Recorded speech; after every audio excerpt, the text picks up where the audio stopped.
Bonjour à tous et bienvenue sur Nyon Région Télévision pour un nouveau débat, ou plutôt une nouvelle discussion autour du thème de l'usine à gaz qui aimerait grandir avec un projet pour une deuxième salle qui est actuellement à l'étude. Un crédit de 16 millions de francs sera prochainement soumis au conseil communal de Nyon. Les travaux devraient débuter le plus rapidement possible. Pour l'instant, c'est le statu quo, mais on va justement en parler dans cette émission avec nos deux invités. Pierre-Yves Schmitt, directeur de l'usine à gaz, bienvenue. Merci, bonjour. Et puis Claude Huldry, municipal nyonnais en charge des bâtiments et des finances. Bienvenue à vous également. Bonjour. Alors, Monsieur Schmitt, pour commencer, cette deuxième salle pour l'usine à gaz, aujourd'hui, c'est indispensable, c'est vital.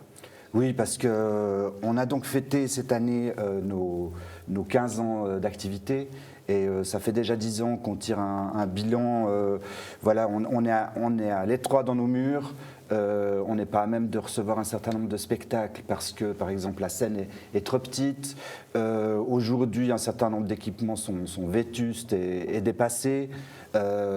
Et nous souhaitons aussi améliorer l'accueil du public, parce qu'on est dans un lieu aujourd'hui modulable qui ne permet pas d'avoir un accueil du public en termes de confort, ne serait-ce qu'en termes de confort, vraiment digne d'une salle de spectacle.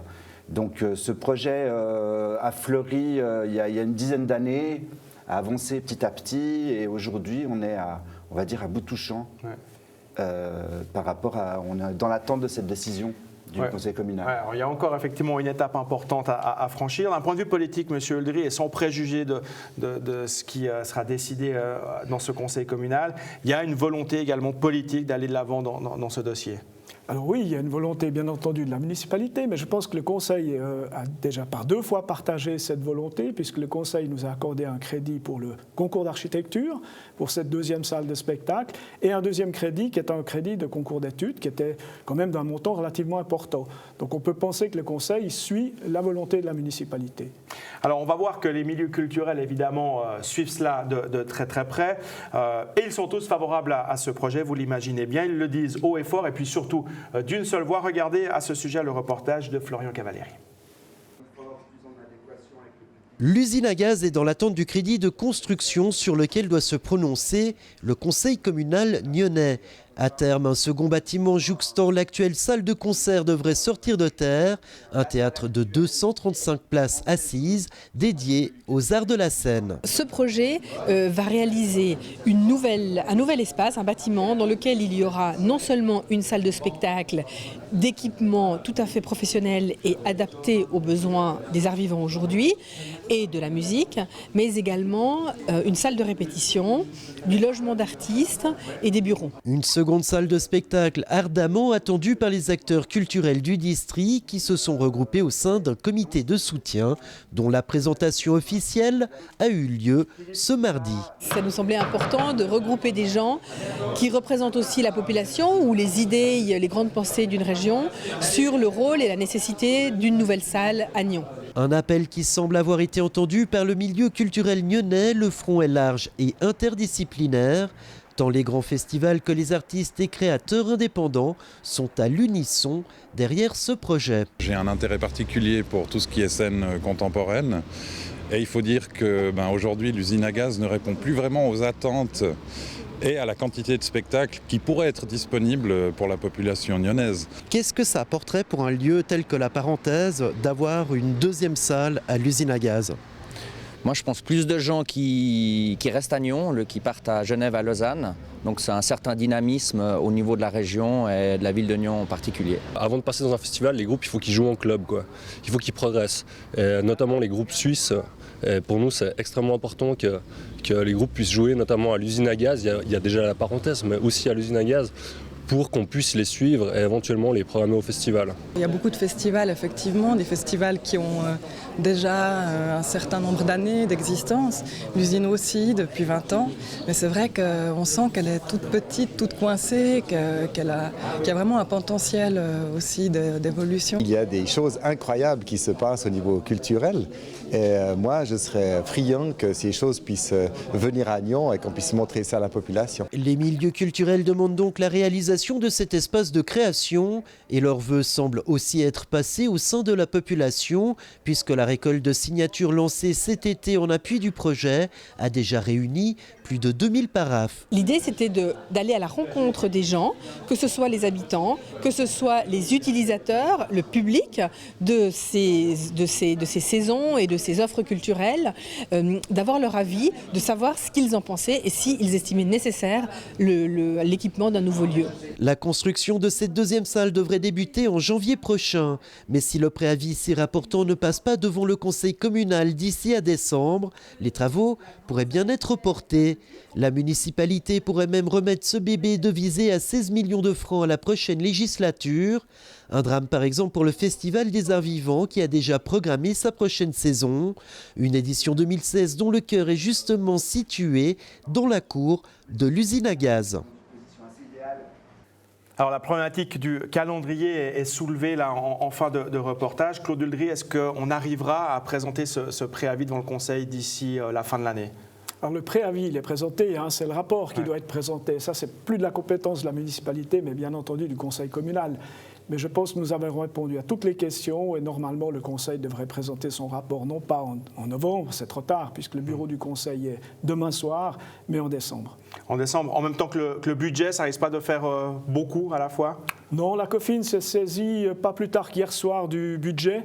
Donc elle le connaît déjà maintenant et je pense qu'il n'y aura pas de contradiction avec le projet de l'usine à gaz entre un budget de fonctionnement et un crédit d'investissement. Donc là, a priori, vous êtes assez confiant sur le fait que ça passe devant le Conseil avant la fin de l'année ? Alors je pense que le rapport sera déposé avant la fin de l'année devant le Conseil.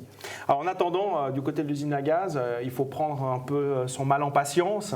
Que faire d'autre à part justement être patient et suivre cela de près ? Alors nous, on continue la mobilisation dans le cadre de cette déclaration de soutien qu'on fait signer tous azimuts et qui a donc, comme vous l'avez dit, dépassé les 2000 signatures. Pour le reste, on est dans une situation assez délicate parce qu'on est dans l'attente de savoir à quelle vitesse le projet est susceptible d'avancer s'il est accepté par le législatif. Et on travaille donc un petit peu au coup par coup.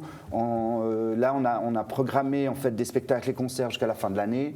Et on attend maintenant, on est en discussion avec la ville pour savoir si on commence à coloniser peut-être le mois de janvier et d'essayer de fixer un peu des échéances, de faire un planning. Alors justement, on parle de planning d'échéance. Si tout se passe bien, on vote au mois de décembre, c'est accepté, on démarre au mois de janvier. Et cette deuxième salle, elle sera là quand ? Alors on nous annonce à peu près deux années de travaux, sachant qu'en ce qui nous concerne, ça implique aussi que pendant une année, nous serons hors les murs parce que même le bâtiment existant ne pourra pas être exploité en attendant que des locaux techniques soient déplacés dans la nouvelle construction. Donc nous continuerons à être présents en ville de Nyon et dans la région, dans différents lieux, en extérieur aussi, sur des projets hors les murs. Alors sans vouloir vous porter malheur ni quoi que ce soit, si tout d'un coup le projet capote, ça remet en cause l'existence même de l'usine à gaz ou bien il faudra continuer avec les moyens actuels ? Alors c'est-à-dire que ça remet en cause d'une certaine manière l'existence de l'usine à gaz parce qu'il y a un certain nombre d'équipements et de locaux qui sont vétustes, notamment au niveau administratif. La petite maison où nous sommes logés pour les bureaux va bientôt nous tomber sur la tête et il faudra de toute manière faire quelque chose. La question, si le projet est refusé, c'est de savoir si le promoteur immobilier qui est censé construire simultanément va lui démarrer, auquel cas cette maison va disparaître et il faudra reloger les locaux techniques. Si le projet est refusé, il y a un certain nombre de questions auxquelles il faudra répondre et qui seront relativement épineuses et des dépenses supplémentaires. Mais on n'y est pas encore. On y croit, ça va passer. Exactement. Alors, vous avez évoqué justement ce partenariat public et privé. L'entreprise qui est justement privée, qui est censée collaborer main dans la main avec la municipalité, est-ce qu'elle ne s'impatiente pas un peu trop ? Est-ce qu'il n'y a pas le risque justement de l'avoir un peu vous pousser du coude si le projet s'enlise un peu ? Alors je dirais qu'actuellement, tous les feux sont ouverts pour qu'on commence ces travaux, hormis le fait qu'on a mis à l'enquête et qu'il y a quand même malheureusement une opposition, mais ça c'est arrivé aussi sur des sites scolaires, donc ces oppositions, on peut soit les lever, soit s'arranger avec les gens si c'est possible. Mais non, je crois que l'entreprise, elle attend effectivement de commencer. La conjoncture étant ce qu'elle est, je pense que c'est le bon moment de commencer, de ne pas attendre encore 2 ou 3 ans, effectivement. Mais je rappelle, comme l'a dit M. Schmitz en introduction, c'est que le projet, il a bientôt 15 ans. Il y a eu 2 plans de quartier, un crédit de concours d'architecture, un crédit d'études. Mais je répète, je pense que les feux sont au vert et c'est le moment de commencer. Et il ne faut pas oublier non plus qu'il y a un deuxième partenaire qui est le Conseil régional. Le Conseil régional a mis 204 000 francs dans le crédit d'études. Donc là aussi, l'année prochaine, nous saurons si le DISREN, ce mot est un petit peu ambigu, mais c'est le successeur du PIR, va passer auprès de toutes les communes, puisqu'il a déjà passé auprès du Conseil régional. Et là aussi, il y a un financement qui est attendu. Et là aussi, je pense que le timing est excellent. En tout cas, merci messieurs, bonne chance évidemment, on croise les doigts pour vous, pour que d'un point de vue politique et d'un point de vue culturel, j'ai envie de dire, tout cela fonctionne et aille de l'avant et que l'on puisse bientôt parler plus concrètement de cette deuxième salle de l'usine à gaz. Merci beaucoup, merci d'avoir participé donc à cette émission.